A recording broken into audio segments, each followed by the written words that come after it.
Hello, എല്ലാവർക്കും നമ്മളെ ചാനലിലേക്ക് സ്വാഗതം ഉണ്ട് കേട്ടോ. സ്കൂളൊക്കെ തുറന്ന സമയമല്ലേ, അപ്പോൾ നമ്മൾ ഷൂവും ചെരുപ്പും ഒക്കെ വാങ്ങുന്ന സമയത്ത് ഇതുപോലത്തെ ഒരു ബോക്സ് കിട്ടിയിട്ടുണ്ടാവില്ലേ. ആ ബോക്സ് വെച്ചിട്ട് നമുക്കിന്നൊരു ഓർഗനൈസർ ഉണ്ടാക്കാം കേട്ടോ. വളരെ പെട്ടെന്ന് ഉണ്ടാക്കാൻ പറ്റുന്നൊരു ഓർഗനൈസറാണ് ഇത്. നിങ്ങൾക്ക് കാണുമ്പോൾ തന്നെ മനസ്സിലാവും. അപ്പോൾ നമുക്ക് ആദ്യമേ തന്നെ ഉണ്ടല്ലോ ഈ ബോക്സ് ഓപ്പൺ ആക്കുന്ന ഭാഗം സെല്ലോ ടേപ്പ് വെച്ചിട്ട് നന്നായിട്ടൊന്ന് ഒട്ടിച്ചു കൊടുക്കാം. ഞാൻ ഈ ബോക്സ് നന്നായിട്ട് ഒട്ടിച്ചെടുത്തിട്ടുണ്ട് കേട്ടോ. ഇനി നമുക്ക് ഇതിൻ്റെ അടിഭാഗം ഉണ്ടല്ലോ, അത് നമുക്ക് കുറച്ച് പീസസ് ഉണ്ടാവുമല്ലോ, അത് നമുക്ക് നന്നായിട്ടൊന്ന് കട്ട് ചെയ്തെടുക്കണം കേട്ടോ. നല്ല വൃത്തിക്ക് കട്ട് ചെയ്തെടുക്കണേ.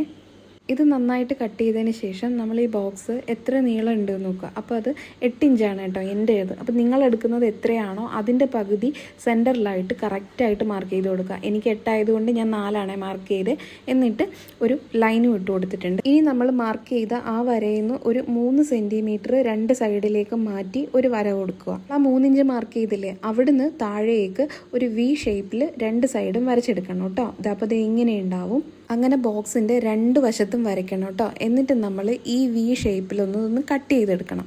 ഞാൻ 2 സൈഡും കട്ട് ചെയ്തെടുത്തിട്ടുണ്ട്. മനസ്സിലായല്ലോ. നമ്മൾ സെൻറ്ററിൽ ഇതുപോലെ ഒരു വര കൊടുക്കണം, സെൻറ്ററിലായിട്ട് കറക്റ്റായിട്ട്. എന്നിട്ട് നമ്മൾ ചെറുങ്ങനെയൊന്ന് കത്തിയോ മറ്റോ വെച്ചിട്ട് ചെറുങ്ങനെയൊന്ന് മാർക്ക് ചെയ്ത് കൊടുത്ത് ഇങ്ങനെയൊന്ന് മടക്കിയെടുത്താൽ നമുക്ക് ഈ ഒരു ഷേപ്പിൽ കിട്ടും. എന്നിട്ട് നമ്മൾ എന്ത് ചെയ്യണമെന്ന് വെച്ചാൽ അത് നല്ലപോലെ സെല്ലോ ടേപ്പ് ഇട്ട് ഒട്ടിച്ച് വെക്കണം, അല്ലെങ്കിൽ ഇത് അകന്നു പോവില്ലേ. ഇനി നമ്മളൊരു ബുക്കിൻ്റെ കവർ പേജ് എടുക്കുക. അത് ഇതുപോലെയൊക്കെ സൈഡൊക്കെ ഒന്ന് മടക്കി ഒന്ന് കട്ട് ചെയ്തിട്ട് നേരെ വെച്ച് കൊടുത്തിട്ട് എത്രയാണ് നീളം വേണ്ടതെന്നൊന്ന് മാർക്ക് ചെയ്യുക. എന്നിട്ട് അതനുസരിച്ചിട്ട് ഒരു വര, നല്ലൊരു ലോങ് ആയിട്ടൊരു വര വരച്ചിട്ട് ആ വരയിലൂടെ അത് കട്ട് ചെയ്തെടുക്കണം കേട്ടോ. ഇതുപോലെ ഇങ്ങനെ കട്ട് ചെയ്തെടുക്കണം. പിന്നെ ഇനി പ്രത്യേകിച്ച് കാര്യങ്ങളൊന്നുമില്ല. ഇതുപോലെ തന്നെ ആ കട്ട് ചെയ്ത് വെച്ചിരിക്കുന്ന ആ ബോക്സ് ഉണ്ടല്ലോ, അതിലേക്ക് പശ വെച്ച് ഒട്ടിക്കുക. അത് പശ വെച്ച് ഞാൻ ഒട്ടിച്ചിട്ട് ഒട്ടുന്നില്ല കേട്ടോ. ഞാൻ അതുകൊണ്ട് സെല്ലോ ടേപ്പ് ഇട്ട് ഒന്നും കൂടി വൃത്തിയായിട്ട് ഒട്ടിച്ചെടുത്തിട്ടുണ്ട്.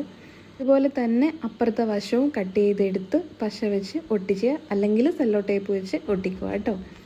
ഇനി നിങ്ങളുടെ ഈ സെല്ലോ ടേപ്പ് ഇല്ലെങ്കിൽ നിങ്ങൾ ജസ്റ്റ് ഒന്ന് സ്റ്റേപ്ലർ ചെയ്ത് കൊടുത്താലും മതി കേട്ടോ. ഇത് അതുപോലെ ഇരിക്കും. അപ്പോൾ ഇത് റെഡി ആയിട്ടുണ്ട്. ഇങ്ങനെയാണ് കേട്ടോ നമ്മുടെ ഓർഗനൈസർ ഉണ്ടാവുക. പക്ഷേ ഇതിനൊരു ലുക്കില്ലല്ലോ. നമുക്ക് ഇതിനകത്ത് ഒരു കാര്യം ചെയ്യണം. ഇത് കാർഡ്ബോർഡ് ഇങ്ങനെ കാണുന്നത് നിങ്ങൾക്ക് ബുദ്ധിമുട്ടുണ്ടെങ്കിൽ എന്ത് ചെയ്യണമെന്ന് വെച്ചാൽ നിങ്ങളൊരു വൈറ്റ് പേപ്പർ എടുത്തിട്ട് അതിൻ്റെ അളവിൽ കട്ട് ചെയ്തിട്ട് അതിനകത്ത് ഇതുപോലെയൊക്കെ ഒന്ന് ഒട്ടിച്ച് കൊടുത്താൽ ആ ഒരു വൃത്തിയേടങ്ങ് മാറും കേട്ടോ. ഒരു വൈറ്റ് ഇതില്ലേ. പിന്നെ ഇതുപോലെ സൈഡിലൊക്കെ വേണമെങ്കിൽ ഒട്ടിക്കുക. അതൊക്കെ നിങ്ങളുടെ ഇഷ്ടമാണ്.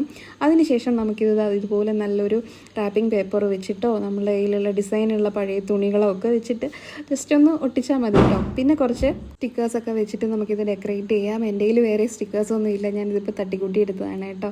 അപ്പോൾ ഇത് നല്ല സ്പേഷ്യസ് ആണ്. പെൻസിലും റബ്ബറും ഒന്നും ഇട്ട് വെക്കാൻ മാത്രമൊന്നുമല്ല, നമ്മൾ ചാർജറോ എന്ത് സാധനം വേണേലും ഇട്ട് വയ്ക്കാം. അത്യാവശ്യം നല്ല സ്പേഷ്യസ് ആണ്. നമുക്കിനി മറ്റൊരു വീഡിയോ ആയിട്ട് കാണാം. Okay, by.